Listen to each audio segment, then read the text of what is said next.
Bonjour Vivi. Allô Magali. Je me réjouis à l'avance d'échanger encore avec toi sur un sujet très d'actualité aujourd'hui. Absolument. Un problème majeur que les entreprises rencontrent, qui est la fuite des talents, comment y remédier. Absolument. Tout un sujet encore, hein? C'est incroyable, mais le sujet. Passionnant. C'est passionnant, puis on voit que les organisations ont des défis majeurs là, de ce côté-là. On parlait de pénurie de main-d'œuvre, mais ça, c'est juste la base. Là. Il y a vraiment plein de choses là, qui viennent s'ajouter en adéquation avec la pénurie de main-d'œuvre et qui fait en sorte que ça devient de plus en plus complexe. Effectivement. Donc aujourd'hui, en fait, notre, je dirais, objectif, c'est de pouvoir justement explorer les causes de la fuite des talents, mais également en fait trouver ou du moins proposer des solutions aussi bien au niveau du recrutement que organisationnel pour y remédier. Si tu me permets, j'ai quelques données chiffrées, mais oui, donc je voudrais te faire part. En fait, ça provient du bulletin du marché du travail au Québec et cela révèle que 42%, selon une étude vraiment récente, 42% des travailleurs justement envisagent de changer d'emploi au cours de ce premier semestre 2024. Incroyable. Donc, une personne pratiquement sur deux désire changer d'emploi. Exactement. Une autre, je dirais, donnée qui m'a interpellée, c'est le fait que le taux de roulement moyen est de 47%. Ah, mon Dieu! Moi, je parlais de 34% ce matin lors de ma formation. C'était les anciennes données que j'avais. 47%. Donc, une personne sur deux va quitter son emploi dans la prochaine année. Exact. Et ça a un impact majeur sur la maturité des équipes. Effectivement. Sur l'efficacité, la performance. La productivité, l'expertise qui se perd. Incroyable. Donc, tout un phénomène. Et je te dirais qu'on le sait, le roulement personnel coûte cher. Ça peut aller jusqu'à 4 fois le salaire annuel d'un employé, surtout sur des postes très spécifiques, les postes de directeur. Parce qu'on parle de talent, effectivement. Il y a aussi une notion importante, c'est les 30% en fait de nouvelles recrues qui vont quitter avant 90 jours. Donc avant 3 mois, un employé sur 3 nouvellement recrutés va quitter l'entreprise. J'ai hâte qu'on en parle parce que justement, je vais amener des solutions pour ça, pour susciter l'engagement, parce que l'engagement, ça se fait vraiment au début de la relation avec l'employeur. Si on n'est pas capable de susciter cet engagement-là, effectivement qu'on s'expose à la fuite des talents. Effectivement, oui, c'est l'intégration, ça va être vraiment incontournable pour pouvoir limiter cette fuite de talents. Ben oui, puis pour commencer, j'aimerais te poser la question au niveau du recrutement, justement, comment ça se passe au niveau du recrutement pour justement éviter cette fuite de talents-là, parce que vous travaillez très fort pour aller trouver les bons candidats qui vont être parfaits pour le poste. Et là, ensuite, si ces gens-là s'en vont dans un délai qui est très rapproché, on s'entend qu'on perd de l'efficacité. L'entreprise aussi doit recommencer le processus. Donc, l'étape du recrutement, elle est cruciale. Elle est vraiment cruciale, elle est essentielle pour la suite. Si tu veux bien, avant de rentrer vraiment dans les solutions au niveau du recrutement, on pourrait peut-être parler des causes. Pourquoi, justement, en fait, il y a une fuite de talent actuellement? Qu'est-ce qui va jouer dans la balance, en fait, sur cet aspect-là? Moi, je te dirais, là, je pense à quelque chose, je te le donne comme ça, mais ça serait vraiment l'évolution des attentes au niveau des employés, notamment les nouvelles générations. On sait qu'elles valorisent davantage, en fait, finalement, un environnement de travail stimulant, des opportunités de carrière vraiment professionnelles, en fait, donc du développement professionnel, mais également, je pense que elles recherchent aussi avant tout un équilibre entre la vie personnelle et le travail. Absolument. Avant, c'était plus le travail d'abord et la vie personnelle, mais là, on va plus vie personnelle, équilibre, vie personnelle, travail. Donc, je sais pas si toi, tu es d'accord sur ce point-là. Oui, absolument. En fait, les valeurs du travail ont changé beaucoup, puis on le voit dans les différentes générations, puis ça crée des clashs aussi dans les environnements de travail. Où est-ce que les gens, plus de la génération baby boomer, où est-ce que le travail était la priorité et que c'est pas des gens qui ont été présents beaucoup à la maison. Et les femmes travaillaient peu à cette époque-là aussi. Les femmes, des employés, c'était plus les hommes qui étaient sur le marché du travail. Eux ont cette valeur-là de travailler 40, 50 heures semaine et tout ça. Puis on le voit dans les nouvelles générations. Il y a beaucoup de jugements qui s'opèrent dans les nouvelles générations pour ce besoin, ce désir d'avoir cet équilibre-là. Et oui, les plus jeunes, en fait, en 2030, vont représenter 30%. C'est quand même un tiers de la population active. Absolument. Donc, comment est-ce qu'on va les retenir, ces jeunes-là, au travail? Donc, qu'est-ce qui va les animer? Comment les, justement, susciter un certain intérêt puis un engagement vraiment sur le long terme? Absolument. Puis si on le fait pas en ce moment de se questionner, parce que changer une culture organisationnelle, ça se fait pas comme ça non plus en 6 mois. Ça prend des années. Alors, comment est-ce qu'on peut changer nos pratiques dans l'organisation pour se dire qu'en 2030, 30% de nos employés vont être cette génération-là. Donc, si déjà le taux de roulement est à 47% et on ne fait rien, imagine ce que ce sera dans quelques années. Effectivement, qu'est-ce que ça va engendrer? Et puis, autant l'anticiper parce qu'on a déjà cette donnée qui est quand même vraiment importante. C'est quoi dans 5-6 ans? Tout au plus, 5 ans et demi? Et 5 ans, c'est ce qu'on a besoin pour faire un changement organisationnel qui est majeur dans l'organisation. Absolument. OK. Parfait. Moi, je vois aussi, forcément, il y a toujours les manques de flexibilité au sein des entreprises, le manque de reconnaissance, la relation avec les collègues. Ça peut être aussi, justement, tu parlais d'une culture d'entreprise, mais une culture d'entreprise inadéquate ou inexistante, en fait, avec des problèmes de communication, de gestion. Ça va avoir forcément un impact. En fait, ce roulement-là, il y a un peu une cause à effet, là. Puis on va tomber dans les solutions tantôt, mais quand tu parles des statistiques du 47%, on tombe un peu dans cet effet où est-ce que, l'entreprise, il y a beaucoup de roulement, les gens ne s'attachent pas, les gens ne sont plus au bureau, sont en télétravail, il y a moins de proximité, il y a moins de 5 à 7, il y a moins de relations amicales, il y a moins de sentiments d'interaction, de sentiments de loyauté aussi qui doivent se créer, d'appartenance. Donc, c'est facile de changer. Puis aussi, quand on est en virtuel, des fois, c'est facile de communiquer puis de dire, je démissionne, je m'en vais. On n'est pas en présentiel en train de vivre cette relation-là, cette énergie-là. Mais en même temps, le fait qu'on quitte les emplois fait en sorte que l'équipe continue de mal performer, continue d'être immature, continue d'être toujours dans un stade junior, si on peut dire. Quand je parle de maturité, c'est pas une question d'âge. Non, tout à fait. Et là, on se dit, ça va être mieux ailleurs, et là, on recommence. Pour ça, je dis que c'est un cercle vicieux parce que on n'arrive jamais à amener notre équipe à être performante, à bien communiquer ensemble, à rattacher des liens. Donc, pour moi, c'est des causes qui sont très, très importantes, mais cause à effet. Tout à fait. Effectivement, la cohésion d'équipe aussi, c'est vraiment fondamental. Après, on sait qu'il y a le salaire aussi trop bas qui peut être aussi en lien avec la fuite des talents, mais pas que. On a aussi l'épuisement professionnel, le stress, on en parlait récemment ensemble, le bien-être au travail, ça va être aussi une influence. C'est sûr, parce que quand on change tout, dans l'organisation, quand il y a autant de mouvements, la base qu'on cherche comme être humain, c'est la sécurité. Exactement. Et là, on tombe dans l'inquiétude et l'insécurité. Et les incertitudes. Les incertitudes. Donc, ça fait augmenter le stress, ça fait augmenter l'anxiété. Donc, vraiment, on est dans on est dans une situation où est-ce qu'il y a beaucoup de choses qui viennent impacter l'environnement de travail. Ouais, absolument. Et puis, une notion aussi importante, je pense que tu vas être d'accord avec moi là-dessus, mais la quête de sens aujourd'hui, en fait, c'est le manque de sens au travail. Les humains, aujourd'hui, c'est OK, nous sommes qui nous sommes, nous faisons, mais pourquoi nous le faisons?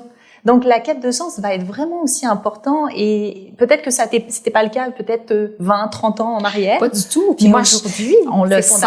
Puis toi, en recrutement, les gens doivent t'en parler beaucoup. Moi, je suis dans le développement organisationnel, je suis pas dans le recrutement, donc je le vis moins.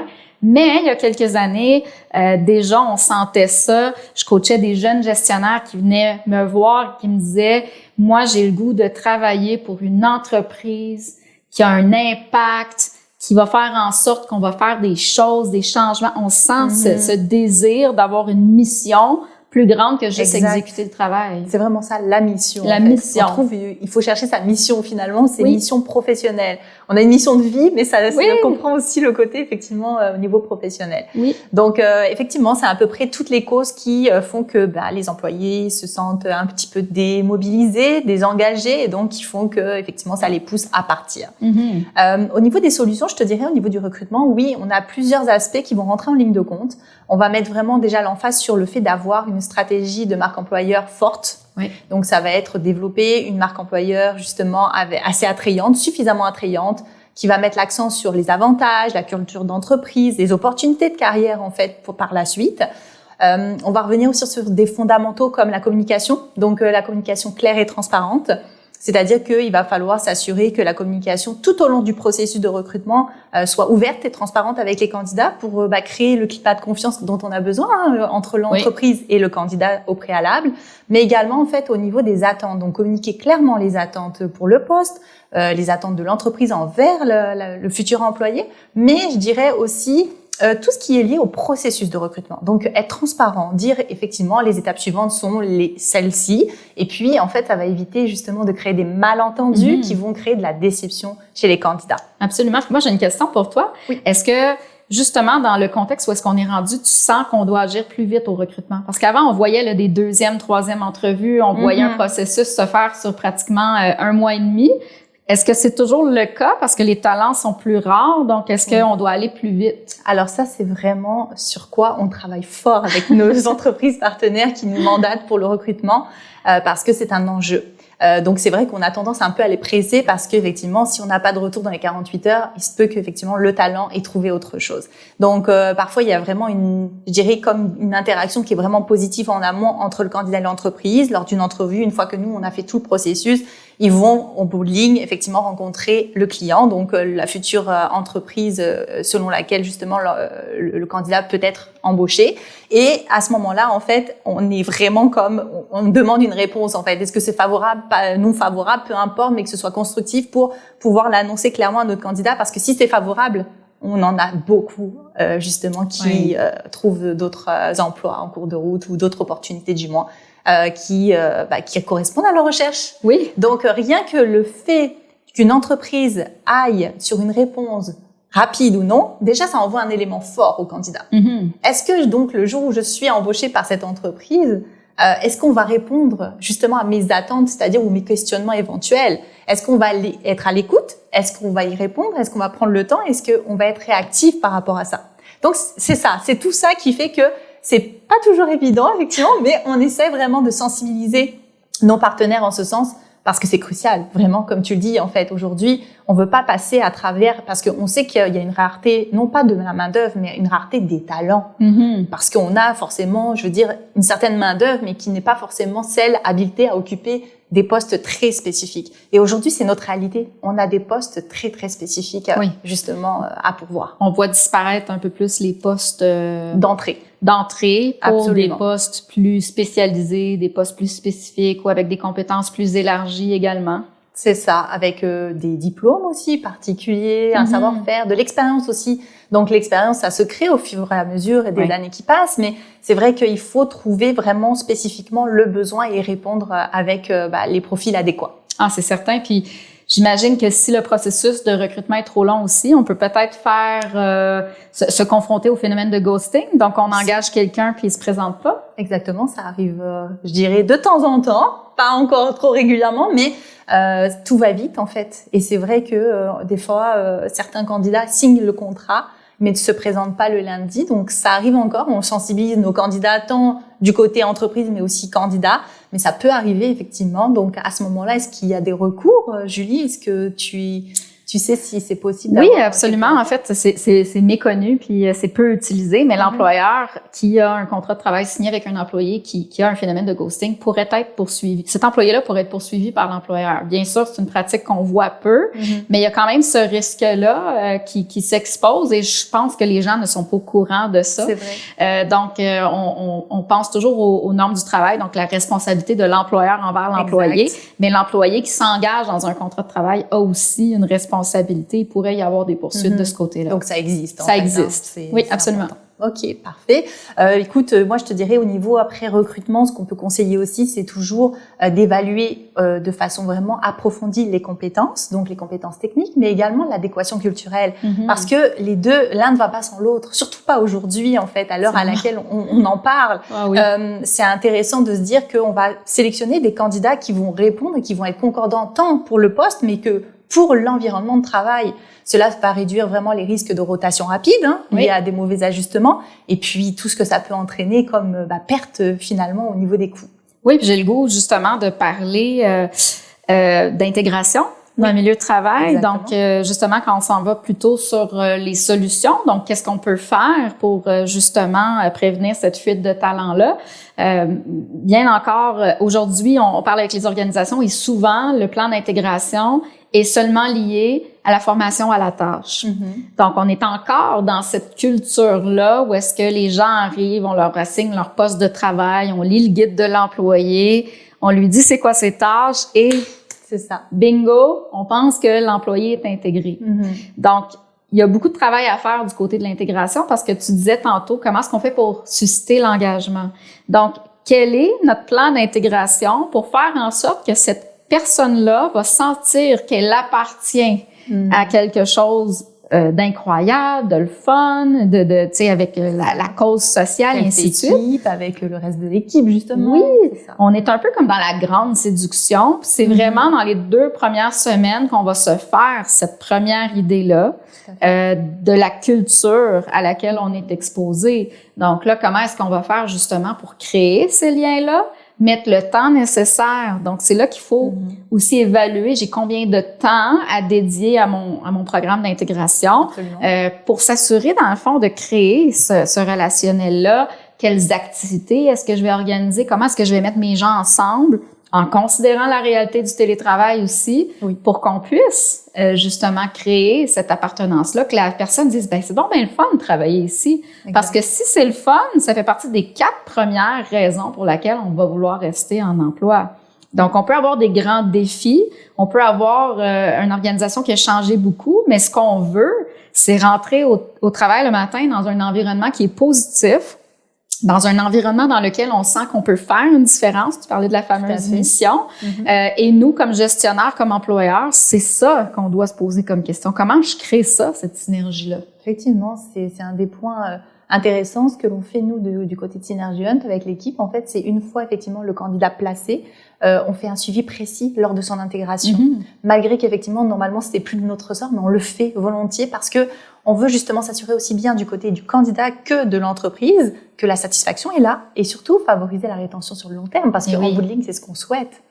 Donc, on est vraiment là. Et puis, je pense qu'après, toi, c'est plus sur le côté, au niveau de l'organisation, en continu, là. Et puis, on va éviter, effectivement, comme tu le disais, avec tous ces outils, toutes ces façons je dirais, d'anticiper la chose, c'est qu'on limite ces fameux 30% qui quittent avant les 3 mois. Mais en fait, tu sais, c'est ça, notre plan d'intégration. Est-ce qu'on veut vraiment qu'il soit sur 3 jours? Est-ce qu'on veut qu'il soit sur 6 mois? Donc, déjà, de présenter un horizon de temporalité en disant, il va se passer ça. Exact. Puis ton intégration, ça se passe sur plusieurs mois parce qu'on va créer ceci et on va passer à travers cela.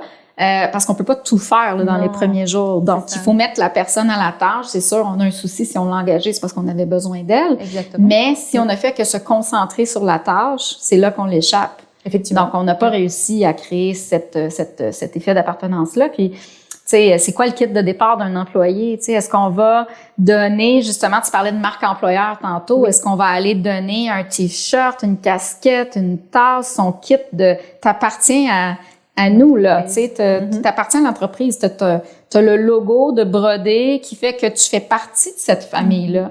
Et ça, c'est encore puissant. Puis c'est sous-estimé. Ça a comme été échappé à un moment donné, il y a quelques années, où est-ce qu'on s'est dit c'est plus important. Mais on n'était pas dans le même contexte où est-ce que la main-d'œuvre était difficile à aller chercher. Aussi, et puis là, on est plus en télétravail aussi, ça joue, donc...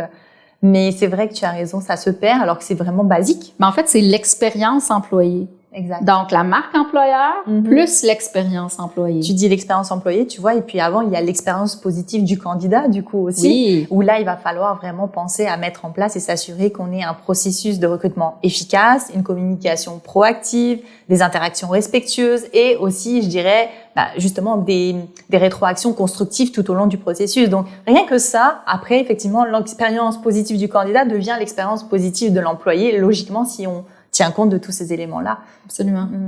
L'autre facteur aussi qu'on veut regarder, outre l'expérience d'intégration, on va vouloir aussi regarder la précision du rôle dans lequel on vient rentrer. Donc, c'est sûr que vous embauchez avec la description de poste qui a été faite, la personne rentre dans son travail. Comment est-ce qu'on va venir la baliser, l'encadrer, lui donner des objectifs clairs, s'assurer que tout est bien clair et défini, cadré. Ça aussi, c'est un défi sur lequel on doit travailler parce que les organisations, là, tu l'as dit, là, une personne sur 2 veut quitter, 47% des gens. Bon, c'est des statistiques, moi, qui me parlent, qui m'alarment. Qui sont fortes. Qui m'alarment, je vais dire alarmées parce que moi, je vois le résultat de ça au bout de la ligne. Au niveau organisationnel, c'est majeur. Donc, comment est-ce qu'on va faire justement pour contrer ça? Il faut mettre du temps sur notre structure organisationnelle, avoir des choses qui sont clairement définies pour avoir cette mémoire corporative-là aussi, parce que si je perds 1 sur 2, imagine comment qu'on perd tu sais, c'est plus que 400%, là. Le savoir-faire, le savoir-être, on perd beaucoup. On perd énormément. Et on repart à zéro, sachant que, d'ailleurs, il y a quelque chose qui me revient en tête. C'est vrai que, on dit qu'en moyenne, les talents, actuellement, sur, je dirais, le marché du travail, ils mettent 2 ans pour devenir productifs. Donc, il y a réellement un retour sur investissement au niveau des entreprises. Oui, c'est long. un coût, réellement. Ça a un coût. Donc, effectivement, présentement, on parlait de performance ce matin dans une des formations que j'ai données, mais les indicateurs de performance orientés juste sur l'objectif financier ou la rentabilité ne tient pas compte de tout ça. Et il faut que c'est l'humain, le développement organisationnel, tout le département de ressources humaines doit devenir un acteur stratégique au niveau de l'organisation, parce que ce que tu me dis là va avoir un impact beaucoup plus grand sur la productivité de l'entreprise que, par exemple, l'implantation d'un nouveau système. Effectivement. Ah oui, complètement. Mais on se concentre sur le nouveau système, puis on laisse au détriment du reste. Oui, absolument. Oui. Aligner les ententes aussi, tu vois, c'est quelque chose qui me revient aussi, mais souvent il y a des erreurs de casting parce que justement on a les attentes d'un candidat, on a les attentes de l'entreprise, mais elles ne sont pas alignées. Donc à ce moment-là, c'est vraiment que c'est important aussi pour qu'il y ait éviter tout désaccord une fois la personne embauchée en fait, ou qu'il y ait ce fameux départ prématuré en fait de son poste. Donc toujours de valider, et on prend pas le temps de le faire, pourtant c'est la base. Quelles sont vos attentes? Donc ça, nous, on joue ce rôle-là, tu vois, de bien comprendre, bien saisir aussi bien du côté du candidat, quelles sont ses attentes, quels sont ses besoins, qu'est-ce qu'il recherche, qu'est-ce qui l'anime en fait. Et du côté de l'entreprise, de la même façon, effectivement, on fait normalement le focus poste. Donc oui, ça passe par effectivement l'expérience, la compétence, mais pas uniquement. On va aller voir les valeurs vraiment propres, intrinsèques à l'entreprise, mais également la culture de l'entreprise globale. Donc là, on va pouvoir justement voir s'il y a une cohésion en fait entre les deux, et on va pouvoir envoyer les profils les plus concordants en ce sens. Et je vais aller encore plus loin. Outre ça, on pourrait même aller au niveau des profils NOVA, des analyses psychométriques. Oui, mais j'écoute. On s'en allait là. C'est ça. On lit dans nos pensées respectivement. En fait, c'est de valider aussi le supérieur immédiat de cette personne-là. Est-ce qu'il va avoir un fit au niveau du style de gestion? Parce qu'en sachant qu'une personne reste en poste, la raison numéro 1, c'est le lien avec son supérieur. C'est toujours comme ça. Donc, on peut avoir un casting d'entreprise, une culture d'entreprise, mais avec un gestionnaire qui n'est pas aligné avec cette culture-là. C'est très possible, là. Tout à fait. Donc, comment est-ce que cet employé-là qui a fité le casting de l'entreprise va fitter avec ce supérieur-là? Donc, il y a aussi ce côté-là qui est intéressant, en sachant que c'est la première raison qu'une personne reste en emploi. Elle veut une relation positive et constructive. Elle veut se développer, elle veut s'actualiser. Il y a personne qui se lève le matin pour aller travailler en disant « Moi, je vais faire mon minimum, puis j'ai pas le goût d'être bon. » Non, c'est ça. On veut tous être bons. Exactement. Et puis, en fait, c'est ça, on dit toujours être sur son X, mais c'est exactement ça, avec les couleurs, savoir la personne, justement, comme tu l'as dit les fois précédentes, mais est-ce que c'est une personne plus structurée? Est-ce que c'est une personne, justement, qui a besoin de prendre le lead, d'être plus dans l'influence, ou au contraire, qui est plus sur la stabilité, l'harmonie, ou encore plus directive? Parce que si, effectivement, son gestionnaire est directif et qu'elle est directive, ça risque de pas forcément être une relation très aisée en fait. Donc là-dessus, c'est vraiment, et les motivations, parce qu'on en parle aussi des motivations, mais les motivations, ça passe aussi par les tests psychométriques. Absolument. De voir est-ce que l'idéologie est forte chez cette personne, est-ce que je dois en tenir compte quand je m'adresse à elle, comment je m'adresse à elle, de quelle façon, parce qu'effectivement, c'est tout est psychologique en fait. On en vient là, donc puis c'est intéressant. Ce qui est intéressant aussi, puis je l'avais jamais vu cet angle-là, mais en discutant avec toi, je le vois, c'est dans le processus d'intégration, il faudrait qu'il y ait quelque chose qui vient consolider la relation entre le supérieur et le nouvel employé. Oui, donc d'amener vraiment ça comme objectif dans l'intégration, ça pourrait être quelque chose de très pertinent, de l'encadrer, là, de le structurer, que ces activités-là, que ce soit du brainstorming, du co-développement, peu importe la forme qu'on va lui donner, du team building, ou peu importe ce qu'on va lui donner comme forme, mais que ça fasse partie des objectifs d'intégration. Donc là, on n'aura pas le choix. On n'aura pas le choix d'avoir des gestionnaires qui s'impliquent dans le processus d'intégration, puis pas juste, voici comment ça s'opère, puis voici comme, tu sais, ton poste de travail, tes mots de passe, tes clés. Ça, et puis, exact. Merci, au revoir. Exact. Donc, ça pourrait faire partie, justement, du plan d'intégration. C'est une super bonne idée, surtout qu'en plus, je me dis que c'est un beau cadeau d'entrer en poste, parce que c'est apprendre à mieux se connaître soi-même. En fait, c'est vraiment un travail, je dirais, un outil d'introspection. Mais c'est comment je vais m'intégrer dans l'équipe déjà en place. Est-ce que je vais bien m'intégrer? Est-ce qu'il y a des points de vigilance justement à garder de mon côté parce que j'en prends conscience? Donc, je trouve que c'est vraiment comme un bon point de départ, comme tu le soulignes. Puis l'outil Nova est intéressant pour ça parce que si on a réalisé l'analyse psychométrique du candidat et qu'on a l'analyse psychométrique du supérieur, ça peut amener une conversation. Et un échange beaucoup plus productif en bout de ligne. Oui, pour échanger ses couleurs, puis tu sais dire c'est quoi nos forces ensemble, c'est quoi nos angles morts. Déjà, on met la table à comment notre relation va se travailler à l'intérieur du travail. Fait que cet outil-là qui est très fort utilisé, qui est très bon pour le recrutement, pourrait être également utilisé au niveau de l'intégration. Ça pourrait être intéresscette. Mais tu vois, c'est un outil qui est encore peu usité, je veux dire. Il pourrait l'être davantage. Je pense que les entreprises n'ont pas encore conscience de cette puissance la puissance de cet outil. Moi, je dis toujours, c'est une clé, là. Une clé qui nous permet d'accéder à un potentiel incroyable. Infini. Incroyable. Oui, vraiment. Toi, Julie, de ton côté, justement, j'avais une petite question pour toi. Au niveau du désengagement des employés, comment toi tu verrais la chose sur certains contextes que on a rencontrés dans les entreprises où il y a quand même un risque de plus élevé de désengagement? Donc ça, c'est ma question. Et puis, quels seraient les outils que tu pourrais justement indiquer selon les circonstances? En fait, on a besoin de revenir à l'émotion. Donc, les gens s'attachent à ce qui est émotif. D'accord. Donc, si on veut créer un environnement où est-ce qu'un employé va se sentir engagé, impliqué, mobilisé, il doit y avoir de l'émotion. Oui. Donc, il y a beaucoup de travail à faire au niveau de nos chefs d'équipe, de nos superviseurs, vraiment de premier niveau, ceux qui vont être sur le terrain avec les employés, pour qu'ils deviennent de meilleurs mobilisateurs, qu'ils soient capables de mieux communiquer, d'aller chercher cette émotivité-là pour faire en sorte d'engager les gens. Parce que c'est par là que ça passe. On écoute une histoire, on parle du storytelling. Exactement. On va être captivé, on va être inspiré, mais ramène juste l'effet de l'histoire. Il n'y a rien qui va nous toucher. Donc, quand on parle de cette clientèle d'employés qui cherchent la mission, la cause, tu sais, de quelque chose de plus grand que soi, faut passer par l'émotion. C'est sûr. Il faut y aller. Donc, il faut travailler. C'est ce qui fait vibrer l'humain, en fait. L'émotion, c'est ce qui, comme tu dis, nous permet de retenir certaines choses parce qu'on les vit. On les vit de façon vraiment intérieure, en fait, et intériorisée. Et c'est pour ça qu'on dit que les compétences du futur sont des compétences de soft skills, des compétences liées à l'intelligence émotionnelle, parce qu'on n'est plus dans l'exécution d'une tâche. On est dans la collaboration, la coordination, on est dans l'innovation, on est dans l'adaptabilité, la flexibilité.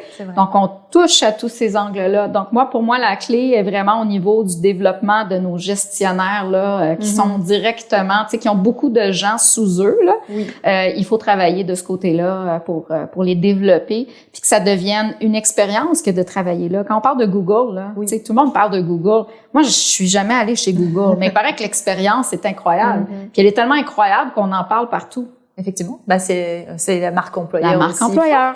Exact. Mais il faut le vivre. C'est pas juste d'avoir cette vitrine qui attire les gens. C'est une fois que tu es dans la boîte, tu n'as plus le goût de partir. C'est ça. De rester sur place. C'est le fun, c'est motivant, c'est plus grand que soi, ça vient nous attacher. Tout ça, c'est de l'émotion. C'est pas des conditions, là. Les conditions, oui, ça joue dans l'équation, mais on doit vivre quelque chose à l'intérieur de l'expérience du travail. Oui, pour pérenniser justement la rétention de la main-d'œuvre et des talents. Oui, absolument. Donc, il y a du travail à faire de ce côté-là. Vraiment. Et est-ce qu'il y a des contextes, justement, des situations que toi, tu as pu vivre par le passé où vraiment tu te dis que là, il va y avoir vraiment un enjeu au niveau de la fuite des talents, selon des vécus en entreprise? Oui, en fait, le contexte dans lequel on est actuellement là, est vraiment pas bon pour la culture organisationnelle parce qu'on sait qu'une culture doit être construite et ensuite doit être entretenue et maintenue. Donc, c'est sûr que si on perd la moitié de nos gens puis que ça se transforme, c'est dur à maintenir. Donc, ça prend une présence des dirigeants, des gestionnaires qui est très forte au niveau du leadership pour être capable d'assurer la préservation de la culture organisationnelle, mais un contexte chambranlant, difficile, un contexte de restructuration, un contexte où est-ce que les choses changent beaucoup, beaucoup de changements en même temps, c'est jamais bon. Parce que les gens, curieusement, vont préférer aller ailleurs que d'essayer de vivre tous les changements qu'ils sont en train de vivre dans leur organisation. Et ils ont l'impression de perdre. Donc, si on est pour perdre, on est aussi bien d'aller essayer ailleurs. C'est ce que les gens se disent. C'est ce qu'ils se disent, oui. Et du coup, est-ce qu'il y a un moyen de contrecarrer ça si je pense, j'imagine qu'il y a l'ouverture de l'entreprise, à savoir est-ce que la personne, on peut relever la situation et de quelle façon? Oui, en fait, il faut parler à nos gens. D'accord. Il faut avoir beaucoup de rencontres, donc à des courtes périodes. Donc, si on est habitué d'avoir une rencontre, par exemple, un town hall par mois avec tous les employés, ben si on est dans une période difficile, on va vouloir en avoir une fois par semaine pour garder la communication proche, motiver les gens aussi à avoir des occasions d'exprimer ce leadership-là. Et ça fait en sorte que les gens vont garder l'espoir. S'il y a l'espoir, les gens vont rester. S'il n'y a pas de communication, on remplit ça d'anxiété, de tout ce qu'on peut tout ce qui est négatif. De visible, en fait. Exact. Puis là, ben il y a 30 jours avant la prochaine réunion. Fait que c'est sûr que... Oui. Du coup, ça prend des proportions énormes, j'imagine, et ça grossit jusqu'au moment où la personne va préférer quitter l'entreprise. Oui, donc il faut augmenter les communications positives pour ramener le calme. Et là, on peut remettre des piliers en place, des bases, mais si nos bases ont sauté puis qu'on essaie de construire au-dessus de ça, on n'y arrivera jamais. On va rester... Non, c'est ça. On va rester dans cette roue-là qui finit jamais. Donc, il faut ramener les piliers. Puis oui, c'est possible. Puis c'est possible comment? En détournant ce qui est difficile du regard des gens, puis en les faisant focusser sur le positif, sur qu'est-ce qu'ils peuvent atteindre, sur la construction des objectifs à court terme très proches d'eux pour qu'ils vivent plein de succès, puis qu'ils vivent plein de réussites. Et là, souligner ces succès-là et cette réussite-là pour que le sentiment d'actualisation s'opère, la motivation intrinsèque s'opère, et là, on peut tranquillement commencer à calmer le jeu. C'est pour ça que ça se fait sur... Ah oui, forcément, c'est pas non plus, c'est quelque chose qui se fait dans le temps. Comme tu dis, comme il y a une hémorragie, il faut agir, en fait. Oui. Et vite. Oui. Et les gestionnaires, ben, c'est ça. Là, il faut qu'ils acceptent de ralentir. Ça, c'est une chose aussi. C'est pas toujours évident, dans le rythme de l'entreprise, l'économie, tout ce qu'on connaît sur la rentabilité des entreprises, qui existent. Donc, c'est pas toujours évident. Oui. Puis là, on le voit de plus en plus, les entreprises qui cherchaient une croissance à tout prix, font du downsizing, là, redeviennent plus petits pour mieux contrôler. Donc il y a différentes choses qui est en train de bouger aussi de ce côté-là. Mais une chose est sûre, faut s'occuper de notre monde. Faut prendre le temps de s'occuper de notre monde puis le faire correctement. Si on fait pas ça, l'hémorragie continue. Ça, c'est certain. Oui. Mais ça passe par l'écoute active aussi. Oui. Ça, comme tu le disais, c'est vrai qu'il y a plein d'éléments où, même nous, au niveau, quand on place quelqu'un avec le recrutement, c'est vraiment, comme on dit toujours, c'est être à l'écoute des deux parties, en fait, pour trouver vraiment le meilleur des consensus. Mais toi, au niveau de l'organisation, j'entends qu'effectivement, c'est toujours mettre l'emphase sur le succès, sur des choses positives. Parce que même quand ça va mal, il y a des choses qui vont bien. Il y a des choses qu'on va venir réussir. Donc, si on focus juste sur ce qui est négatif, puis qu'on n'atteint pas nos résultats, les gens sont pas intéressés à être dans le troisième trio. Les gens veulent gagner, là. Exactement. Donc, ils vont aller là où est-ce que ça gagne. Donc, c'est là le défi. Puis c'est pour ça qu'il faut changer sa posture au niveau du leadership, puis pas être punitif, pas être correctif. On veut être vraiment dans un leadership positif, un leadership d'influence. On veut mobiliser, on veut amener des changements à court terme, petits changements. Donc, c'est beaucoup dans la posture qu'on va venir travailler. Oui, de l'accompagnement, j'imagine d'y aller étape après les unes après les autres, comme tu le disais, parce que c'est vrai qu'un changement peut être gros, en fait, vu gros, et puis surtout avec des profils différents, parce qu'une personne va réceptionner la chose d'une certaine façon, une autre d'une autre façon, tout toujours avec les profils Nova, par exemple. Mais c'est vrai que de l'accompagner, justement, selon les types de profils, ça va être vraiment important et pertinent. Oui, puis tu sais, pour terminer, je te dirais que je sais pas si c'est un mot, mais je vais l'inventer, puis Oui, allons-y. La verticalité des interventions est importante. Donc, si ça brasse dans une entreprise, ça brasse partout. Donc, faisons des interventions à tous les niveaux. Des fois, on essaie d'agir juste sur une strate de l'organisation, alors qu'il va y avoir des répercussions sur l'ensemble des équipes ou l'interdépendance. Donc, si on veut stabiliser notre entreprise, travaillons ensemble et travaillons toutes les strates. Donc, oui, on va aller former les employés, on va aller former les chefs d'équipe, on va aller former les gestionnaires, les vice-présidents. Oui, on va aller les asseoir à la table puis on va travailler pour communément. Communément, et c'est là qu'on va avoir un impact. Et si on fait ça, on va travailler beaucoup plus rapidement sur contrôler l'hémorragie, parce qu'on va mettre tout le monde à leur niveau dans ce qu'ils sont capables de faire à l'action pour être capable de consolider tout ça.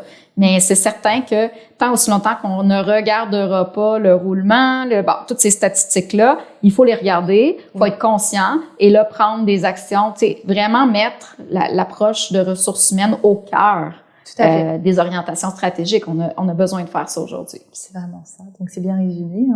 Si les organisations mettent en pratique toutes ces solutions, toute cette base dont on vient de parler, il y aura effectivement forcément un impact favorable du côté de la rétention des ressources et donc des talents. Mais pas en 24 heures. Mais pas en 24 heures. Donc, c'est ça. Mais il faut commencer maintenant à prévoir, en tout cas. Absolument. Et puis, surtout avec aussi bien ton organisation que la nôtre, on est prêt aussi à accompagner en ce sens les entreprises qui seraient en demande et puis qui auraient vraiment pris conscience de l'importance de limiter vraiment cette fuite de talent. Absolument.